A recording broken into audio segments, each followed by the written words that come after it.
اللہ کے نام سے شروع جو بڑا مہربان نہایت رحم والا ہے۔ سارے غموں اور خوشیوں کو بھلا دینے والا ایک بول، یہ وقت بھی گزر جائے گا۔ جب تعلق ضرورت کے ہوں تو ان کی یاد بھی ضرورت کے وقت ہی آتی ہے۔ گناہ کر کے کہاں چھپاؤ گے، یہ زمین آسمان اسی کا ہے۔ تم گلاب کا پھول بن جاؤ، کیونکہ یہ پھول اس کے ہاتھوں میں بھی خوشبو چھوڑ جاتا ہے جو اسے مسل کے پھینک دیتا ہے۔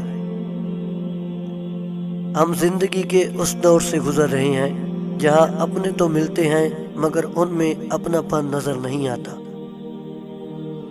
جس طرح لوگ مردہ کو کندھا دینا افضل سمجھتے ہیں، اسی طرح اگر زندہ کو سہارا دینا افضل سمجھ لیں تو زندگی کتنی آسان ہو جائے گی۔ اس دنیا میں تمہیں جانچا جا رہا ہے، لیکن تمہیں پیدا دوسری جگہ کے لیے کیا گیا ہے۔ انسان موت سے بچنے کی کوشش کرتا ہے، جہنم سے بچنے کی نہیں، حالانکہ وہ جہنم سے بچ سکتا ہے، موت سے نہیں۔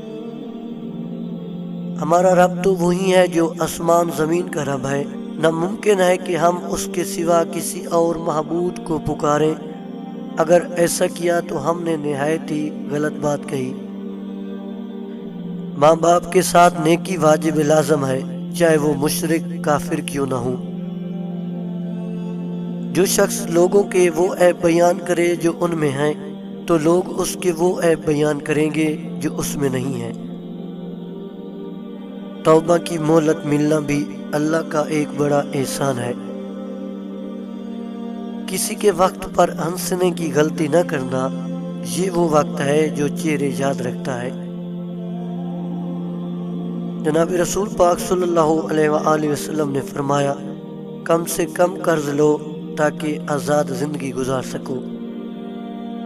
اس دن تمہاری سب پریشانیاں ختم ہو جائیں گی، جس دن تمہیں یہ یقین ہو جائے گا کہ ہر کام اللہ کی مرضی سے ہوتا ہے۔